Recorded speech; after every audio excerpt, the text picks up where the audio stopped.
Confira agora mais uma entrevista do site Espiritismo BH. Espiritismo BH reservou este programa para abordar a mediunidade no trato familiar e convidamos nosso querido amigo e companheiro Jairo Avelar para conduzir o assunto. Tudo bem, Jairo? Tudo bom, né? Cumprimentamos aí a todos aqueles que vão acessar futuramente o Espiritismo BH, né? Rogando a Deus, a Jesus, que nos abençoe, né? Jairo, vamos então com alguns fundamentos. O que são os espíritos obsessores? Olha, quando falamos em obsessores, nós temos que refletir em termos de obsessão, não é? E a melhor reflexão para a obsessão, eu acho que está no instrutor Emmanuel, quando ele diz que a obsessão, não é, são forças contrárias degladiando entre si. Raciocinando desta forma, nós temos que separar obsessão de influências, porque nem sempre alguma influência espiritual é uma obsessão. Nós temos influências positivas e temos influências negativas.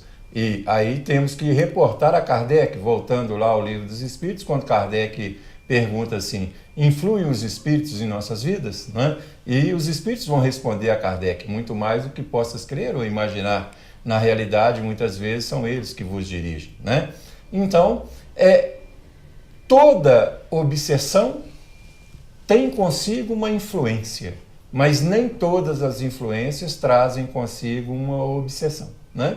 Então, nós temos muitas perseguições também que elas não caracterizam propriamente obsessão, são influências negativas em função de determinados níveis vibratórios, né? Agora, fora isso, a obsessão ela sempre traz consigo uma história.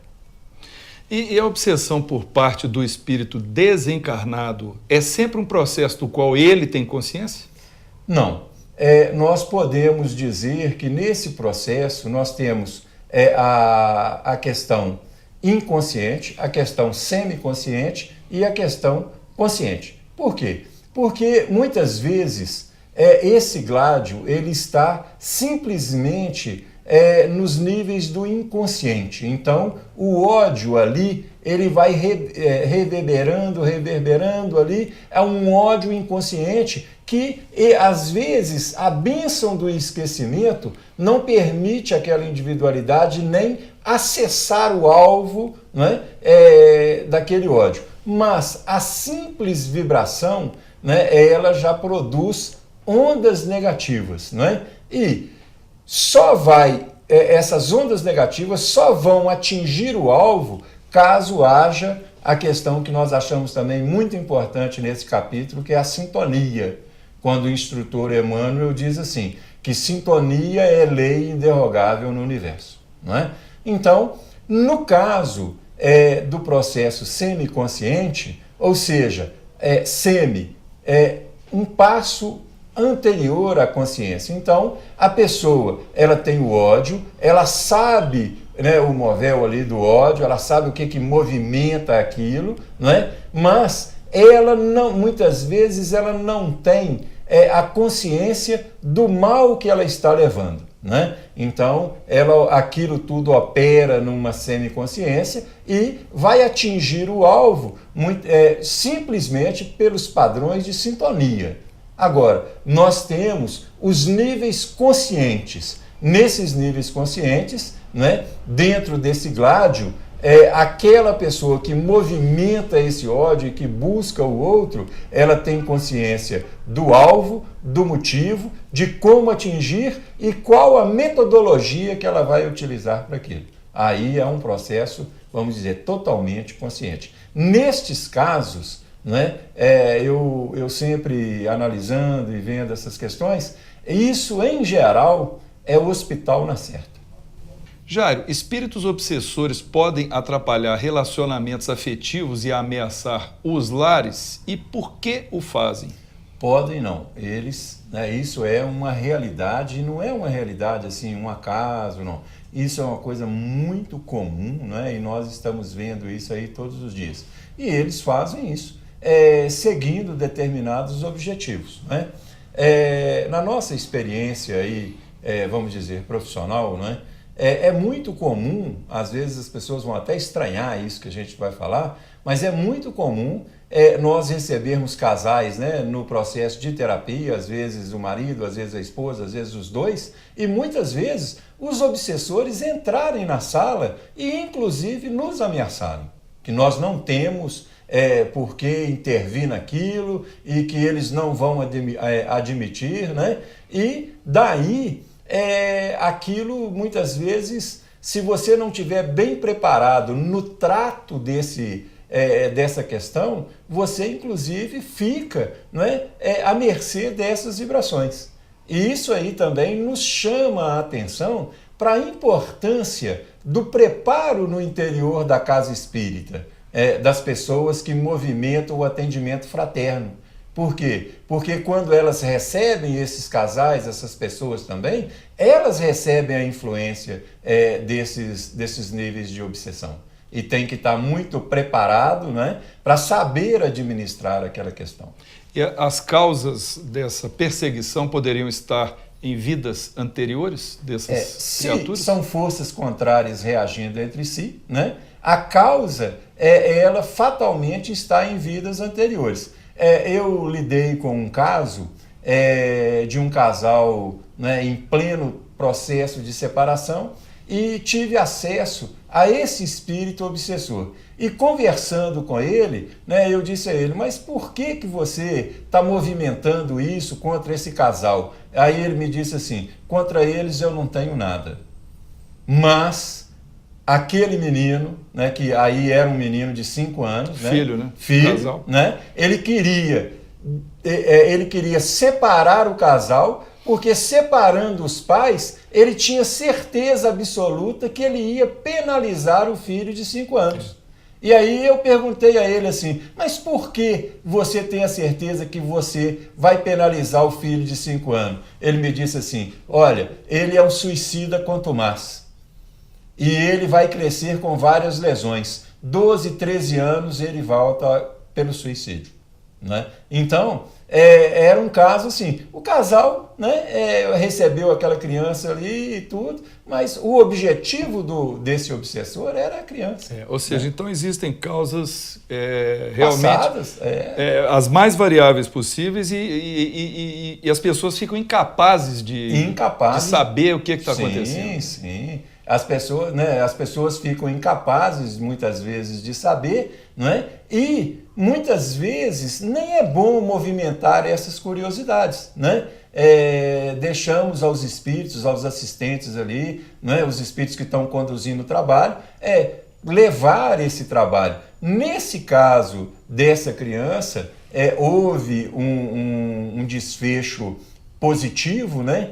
Houve um desfecho positivo, na medida em que esse obsessor ele tinha uma pendência com essa criança por causa de assassinatos, de roubos, de alcoolismo no passado e principalmente por uma traição, né? E o que aconteceu? Né? Os espíritos mostraram a ele que ele estava perdendo grandes chances, né? E que aquilo já vinha sendo movimentado, né, há mais de 1.100 anos, né? Ele havia perdendo tempo e propuseram para ele uma entrada, né, uma preparação e uma entrada a futuro, muito provavelmente como neto daquela criança. Quer dizer, os espíritos ainda requereriam um trabalho aí de 40, quase 50 anos, ele precisava desse tempo todo para o processo reencarnatório, porque na situação que ele estava, ele não tinha a mínima condição de reencarnar.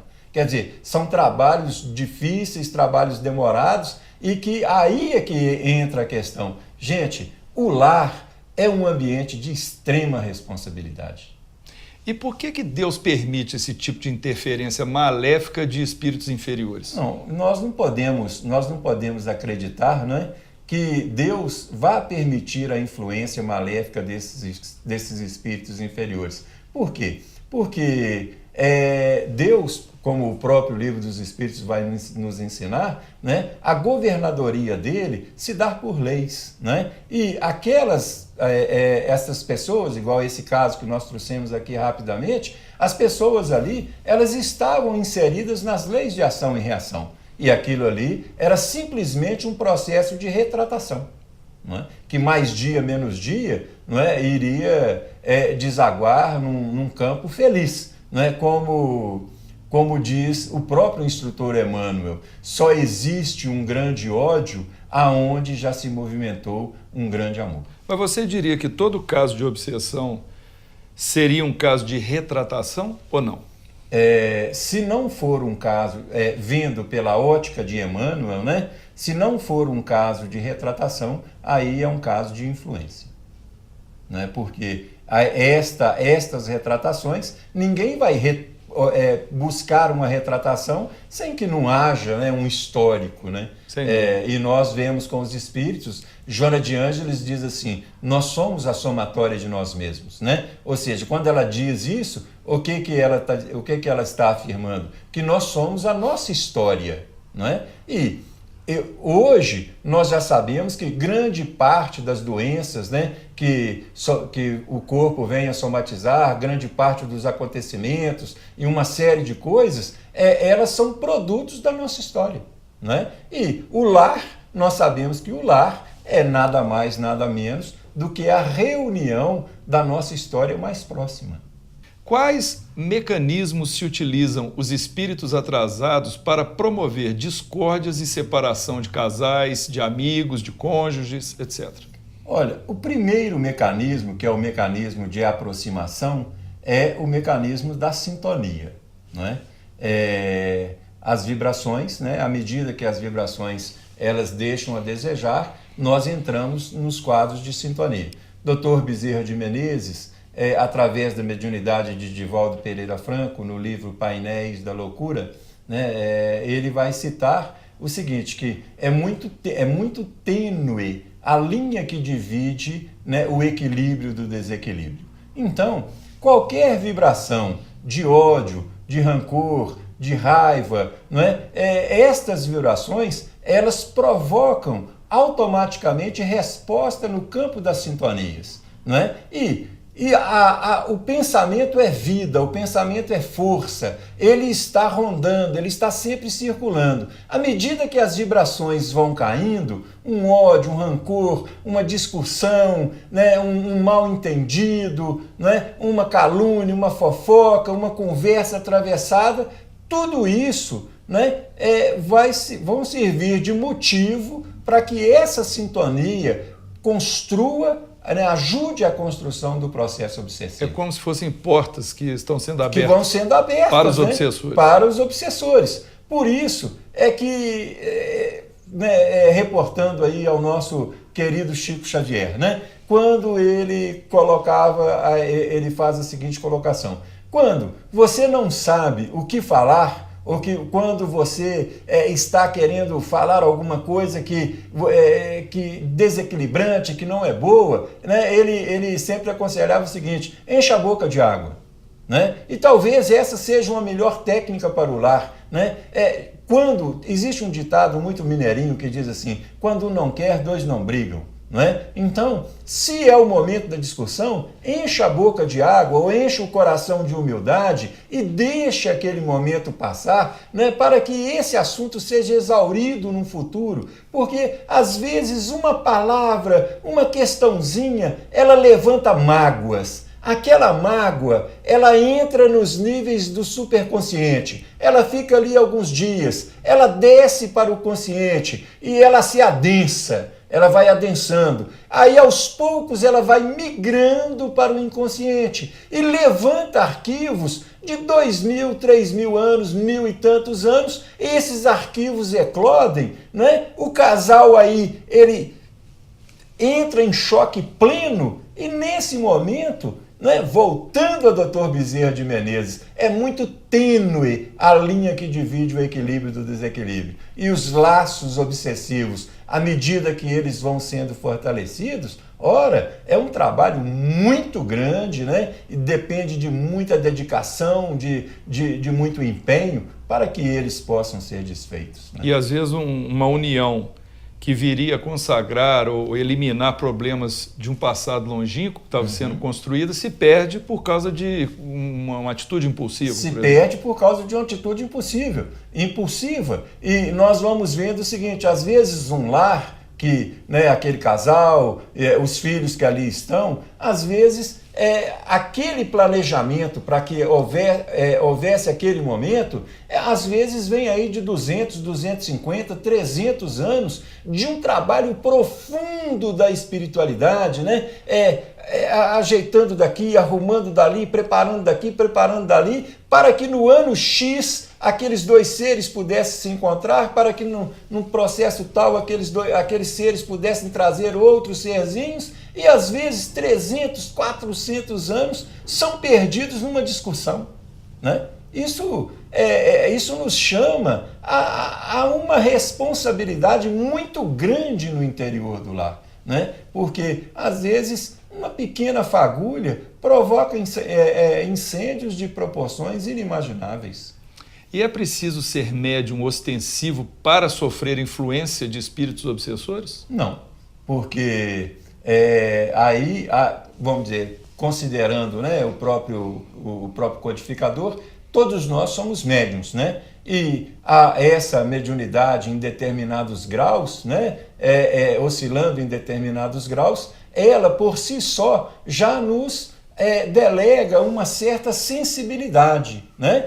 E o que vai determinar essa possibilidade, às vezes o que vai até aumentar essa sensibilidade, é a questão da sintonia, não é? Na medida que nós fechamos a sintonia, a coisa, vamos brincar assim, né, desanda, né? E aí fica difícil. Então, não é necessária a mediunidade. Agora, nos cabe aqui também um alerta. Os médiuns aí sim é que tem que ficar mais atentos, né? Esses que nós que temos aí um trabalho mais ostensivo, uma sensibilidade, vamos dizer, mais à flor da pele, nós é que temos que ter uma vigilância ainda muito maior, porque somos muito mais suscetíveis, né, a essas influências. Aí eu gostaria até de aproveitar e te perguntar o seguinte: muitos lares têm médiuns ostensivos que não sabem que são médiuns ostensivos, ou seja, médiuns com esse grau de sensibilidade, percepção.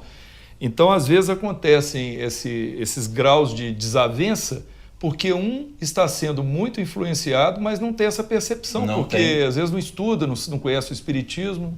Qual que é a sua opinião sobre isso?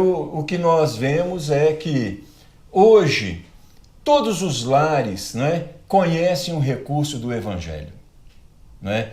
O Evangelho hoje ele é um recurso muito aberto e todos nós hoje temos níveis de consciência que nos apontam para a responsabilidade da família, não é? Então, eu acho que nós temos que lidar com esses níveis de responsabilidade no interior da casa, não é? E à medida em que essa responsabilidade ela cresce em nós, basicamente, isso aí já é um fortalecimento muito grande nos laços de família, não é? Aliás, eu acho que uma das campanhas mais sublimes que eu já vi no nosso movimento espírita, né, é a campanha desenvolvida pela FEB e sempre reciclada, né?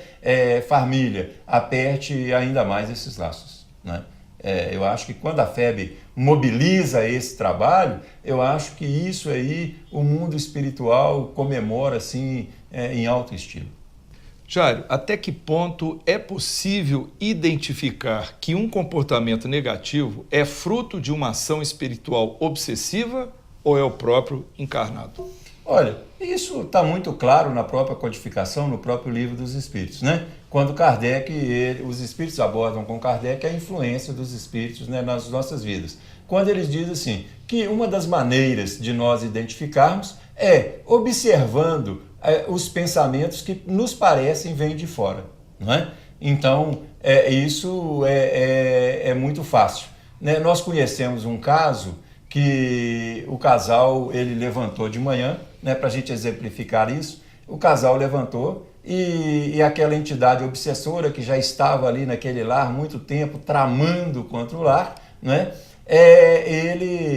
a esposa fazendo lá o café, e ele chega no ouvido do esposo, né, lá do marido, e diz a ele assim, café ruim, café com má vontade, e ele insufla aquilo, né? E a esposa fazendo lá o café. E ela então, ela vai servir o café. Quando ela está servindo o café, ele coloca para ela assim, olha a cara fechada, você faz todo esse sacrifício, né, faz um café tão bom, e ele vai reclamar.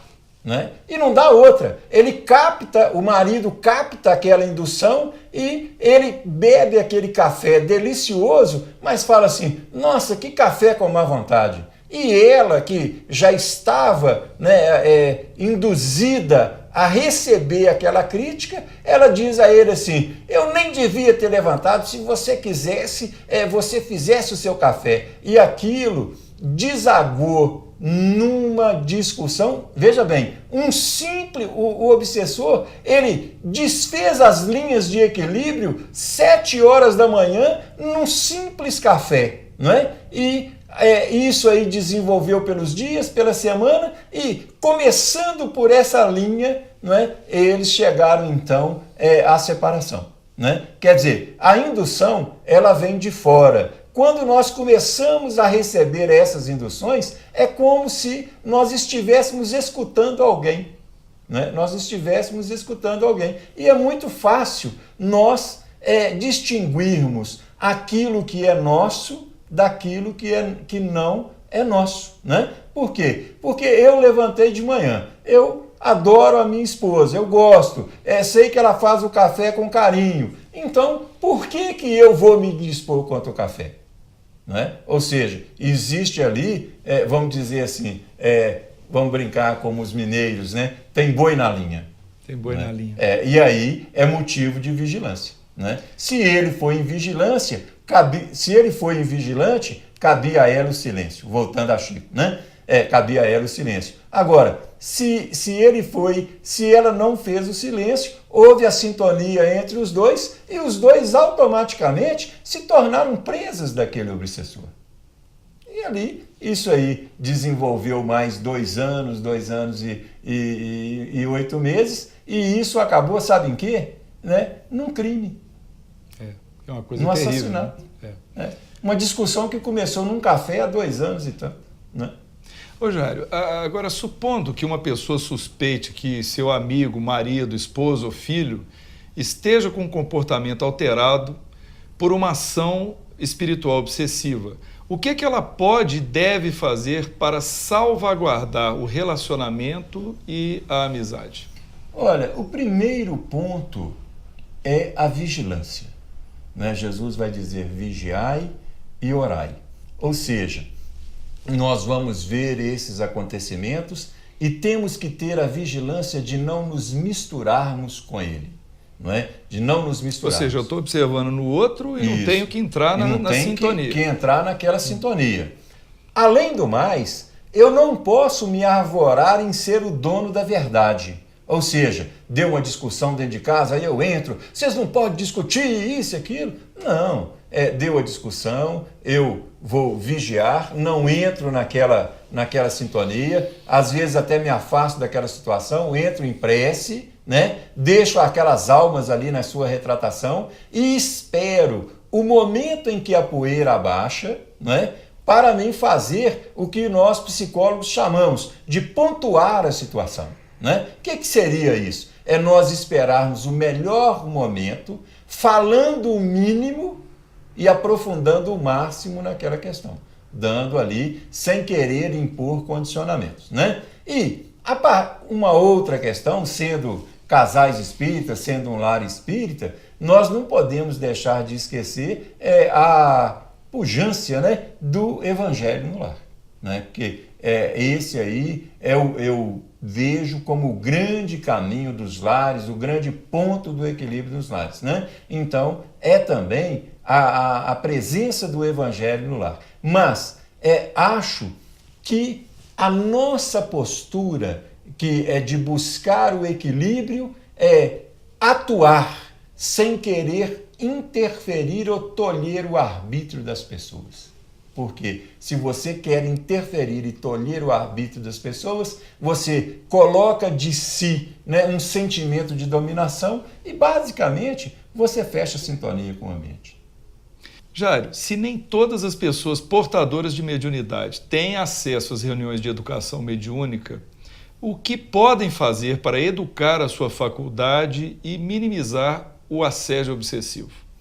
Olha, a educação mediúnica, né, eu acho que ela passa muito mais.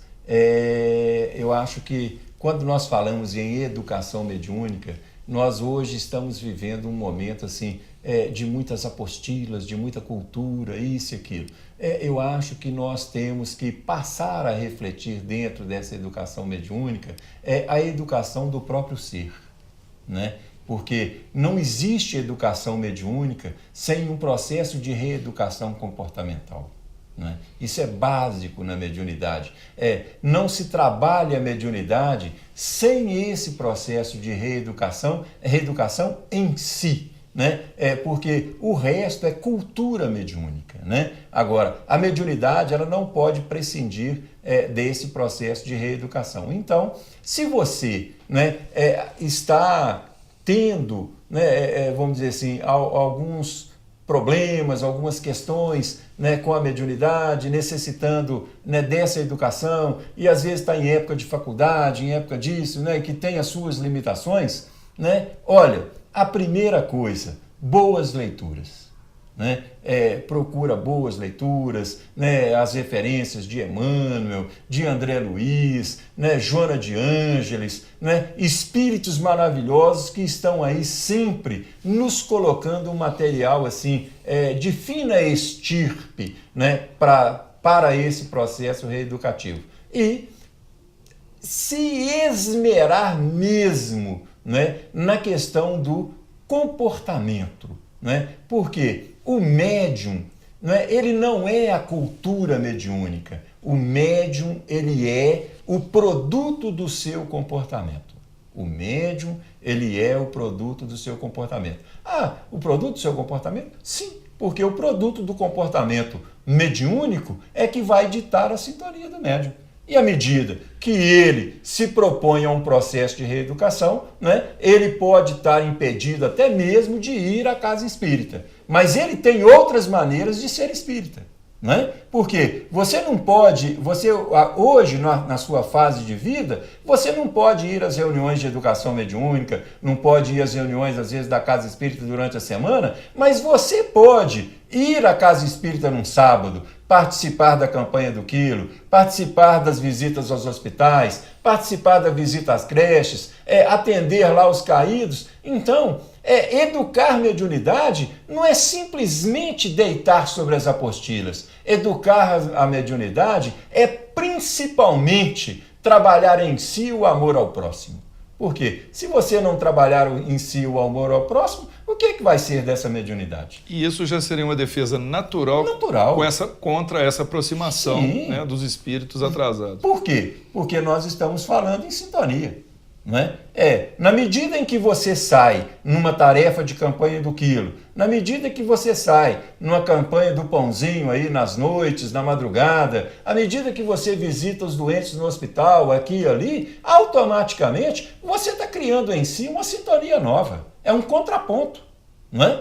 E com uma vantagem, né? O grande processo, porque às vezes eu vejo pessoas assim, Jairo, coloca meu nome lá na reunião de desobsessão, né? Coloca meu nome lá na reunião tal. Olha, colocar o nome é a coisa mais fácil que tem. Né?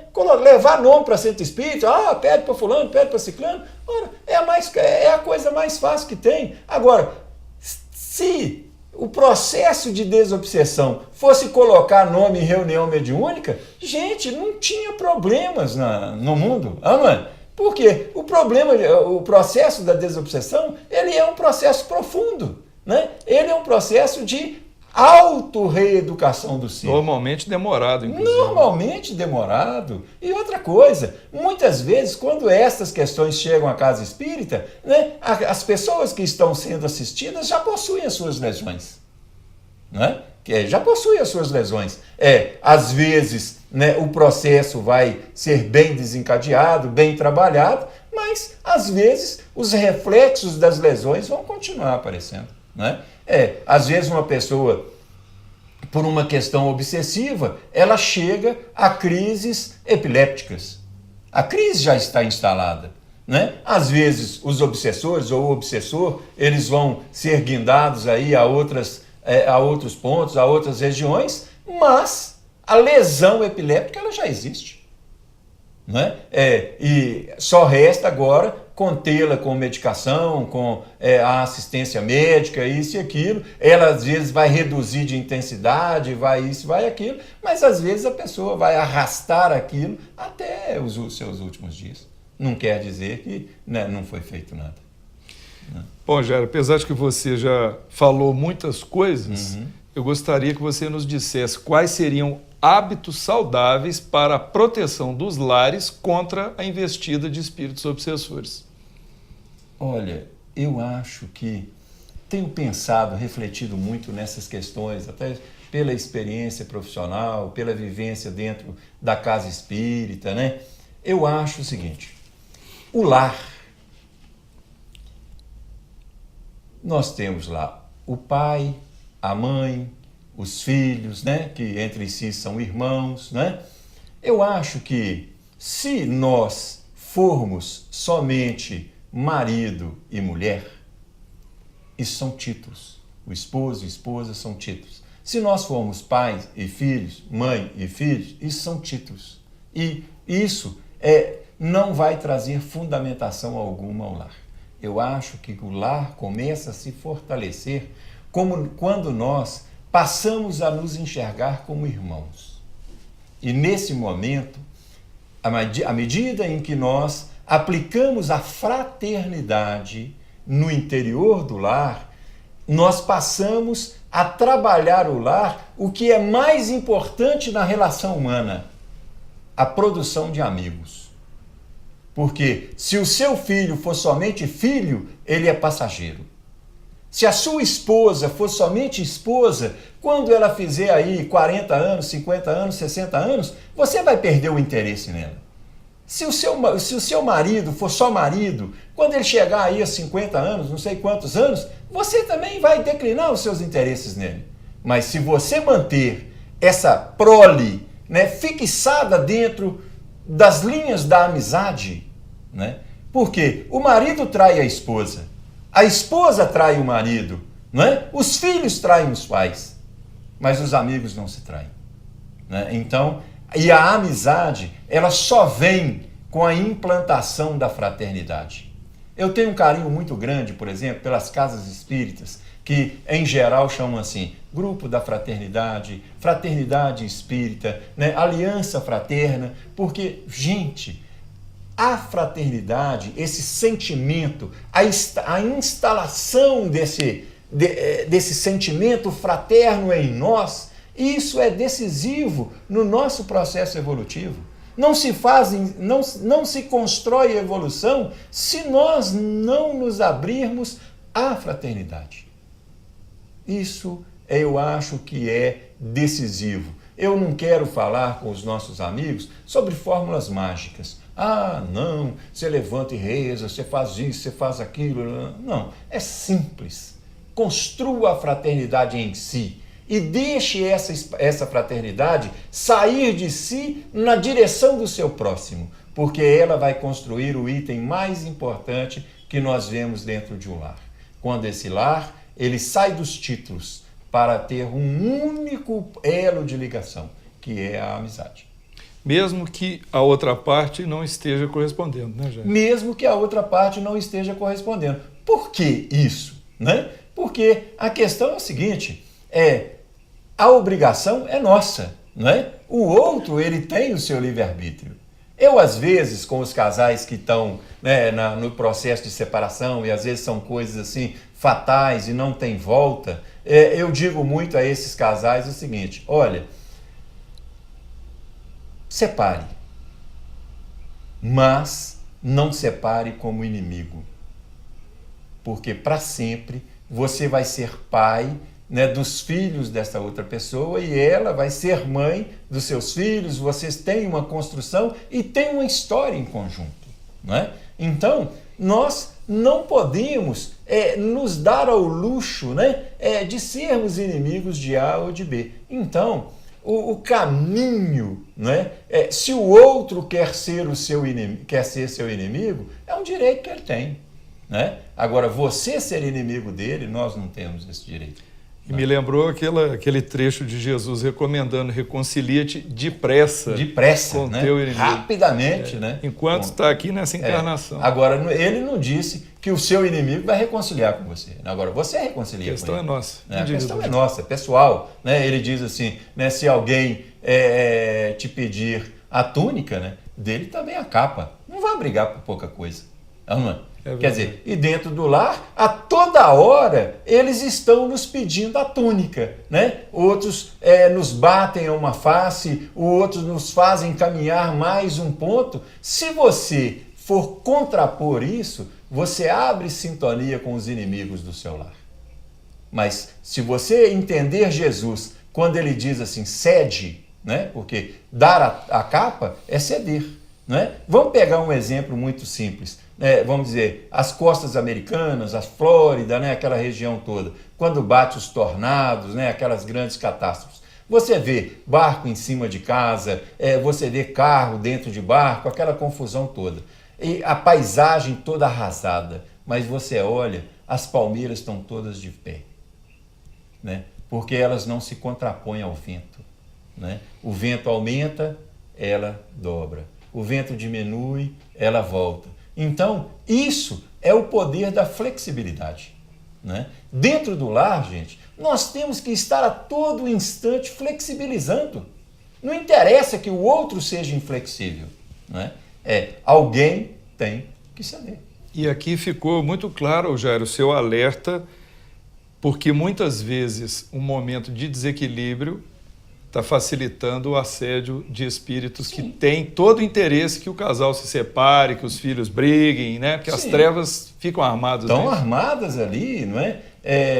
E aí me permita repetir novamente, que eu acho que é uma das grandes colocações para a nossa temática, que é a colocação do nosso querido Adolfo Bezerra de Menezes, né? É muito tênue a linha que divide o equilíbrio do desequilíbrio, né? E isso dentro do lar deve ser visto como uma lei.